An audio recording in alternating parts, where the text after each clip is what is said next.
Welcome to the Robotics for Infectious Diseases interview series. I'm Dr. Robin Murphy, the Raytheon Professor of Computer Science and Engineering at Texas A&M, and I'm a founder of the Center for Robot-Assisted Search and Rescue. We have Dr. James Lawler here to talk about things roboticists need to know about what healthcare providers would like during an epidemic. James is an MD, and he's an associate professor of medicine and infectious diseases at the University of Nebraska Medical Center, where he co-directs the Global Center for Health Security. We're incredibly fortunate to have him speak with us because his expertise touches on every facet of infectious diseases, from field work in Africa during the Ebola outbreak to serving at the White House on biodefense. I encourage you to check out his inspiring biography on the web. Welcome, James. Thank you for making time for us. Of course, thanks for having me. Dr. Jason Moats will interview James. Jason is an Associate Division Director of the Emergency Service Training Institute at the Texas A&M Engineering Extension Service, and he has a joint appointment with the Bush School of Government and Public Policy, and that leverages his decades of experience in all aspects of emergency management. He was co-host of the White House OSTP workshops on robotics for infectious diseases back in 2015 during the Ebola outbreak, and he's been providing a very user-centric push for robotics ever since. Welcome, Jason, and please take it away. Thanks, Robin. So, James, so good to see you. I know you've been busy. Can you kind of give us, tell us what it's like to be a healthcare provider in an epidemic? Thanks, Jason. It's in some ways a lot like being a healthcare provider at any other time, but there are obviously some distinct differences. In situations such as what we're dealing with COVID-19 now, the sense of urgency is always increased because of patient load and also because of the increased workload that comes with additional workflows related to infection prevention and control.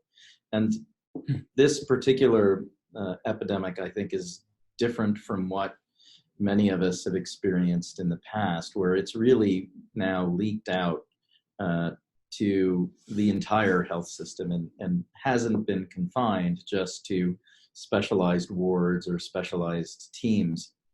Even in West Africa during the Ebola outbreak, 2014-15, and again in DRC with the more recent outbreaks, these patients are managed in specifically built or at least specifically reconfigured healthcare facilities to help facilitate appropriate workflows and management and infection prevention and control. And now what we're finding is that we have cases that just outnumber any type of those administrative or engineering fixes that we normally rely upon. So relatively early on in this epidemic, we had to abandon the concept of using our biocontainment unit, which has typically been the location where we would care for patients with dangerous infectious diseases, because we just did not have the bandwidth and capacity to be able to manage a large number of patients in that unit, and recognizing that we were going to need to stand up other wards in the hospital. So that's a challenge that makes things a lot more difficult. The plans and protocols that we had developed to deal with highly dangerous pathogens really were not applicable in this case, and so we had to adjust on the fly. So those are some of the differences. But at the end of the day, when you're at the bedside, outside of the IPC, or infection prevention and control procedures, it's really the same patient care that we've always delivered. We try to make it as close as possible, because obviously that's when you get the most optimal care, wherever you can prevent diverging from kind of how things normally work. That's always the best way to approach it. Gotcha. Well, kind of following up on that, as you've been seeing patients and treating patients, what are some of the major functional gaps that you've experienced, especially with COVID-19? Sure. So obviously testing capability and capacity has been one of the major gaps. That certainly has to do with the availability of testing reagents and assays that we have that can reliably work. But it also does refer to the laboratory throughput capacity as well. So in some cases, even when we've had adequate supplies and reagents, we haven't had necessarily the staffing to be able to manage the lab at a maximum throughput at any given time. That's getting better, but those things still are potentially impactful. So that's clearly been one. I think the other has been in getting trained staff proficient and comfortable enough with IPC procedures. Again, once we moved from the biocontainment unit model where we had a core staff that's highly trained and they have very frequent refresher training, to looking at a broader staff model from the hospital itself in these cohort wards that we've established. And so getting folks proficient in IPC has been, it's taken time, and it took a little bit of time to flex from that traditional model that we had for biocontainment unit patients to what we're seeing now. It's you kind of touched on it a little bit, I think, especially with in the lab. But what do you wish you could have automated while doing clinical care? There's a lot of opportunities for automation, and I think your point about the laboratory is important as well. Certainly, there are a lot of automated systems and robotics applications for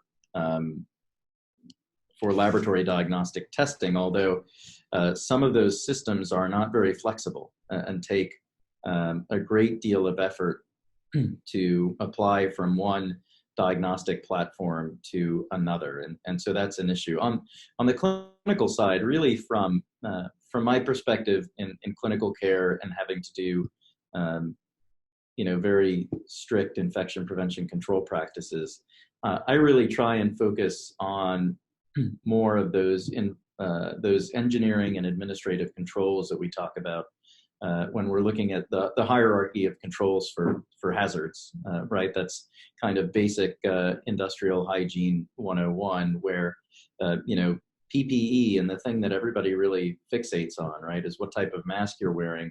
That's supposed to be the tiny little triangle at the bottom of that pyramid, and the major interventions that you can do to reduce the risk is to do things such as environmental and engineering controls, so that you reduce the likelihood that somebody comes into contact with the pathogen to begin with, and those administrative controls as well. And that's where I think automation and robotics can really have a big impact. One of the biggest keys is if you can limit the number of healthcare workers and ancillary staff that have to come in contact with patients who are infected, and be geographically close to those patients and in their rooms, you can dramatically reduce risk just by doing that. Limit the number of people who need to have contact with the patient. And there are many functions in the hospital that happen. Anything from moving specimens, running supplies and equipment, doing basic functions such as vital signs, where potentially automation could have a huge role and impact there. I think the other area where automation could really be helpful is we talk about in high reliability infection prevention control scenarios, such as with dangerous pathogens, Ebola or COVID.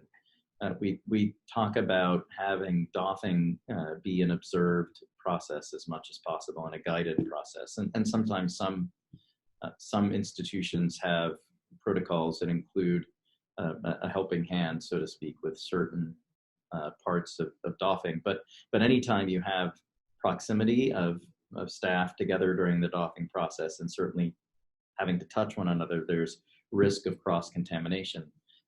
That's another area where an automated companion, so to speak, a doffing partner robot that would allow somebody remotely to monitor how that person's doing, potentially even have some interaction with the ability to pull off parts of PPE or do other things that assist folks in doffing, could essentially eliminate the risk for a doffing partner for one person. So I think there's a number of opportunities where robotics could be implemented that would be really helpful.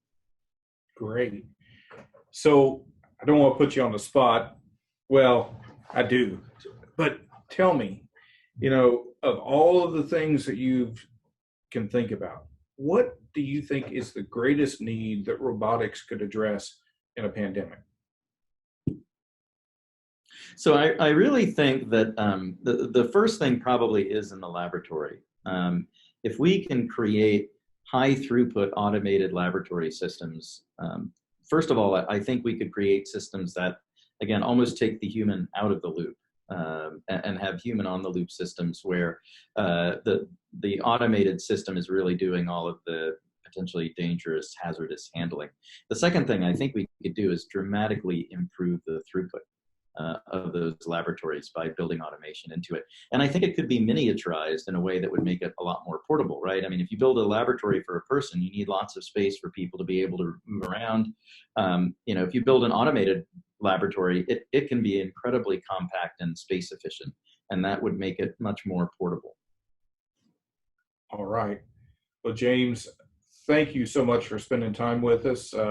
Really appreciate it. I know you're busy up there at UNMC, and hopefully we'll get to see each other soon once we can travel around. So it's been great talking to you. Absolutely. Looking forward to it. Okay. Robin, I'll give it back to you. Well, thank you again for sharing with us, James, and I really appreciate that to-do list for us roboticists. So roboticists, do watch more of the Robotics for Infectious Diseases webpage. Keep on the lookout for more interviews, reports, and other activities.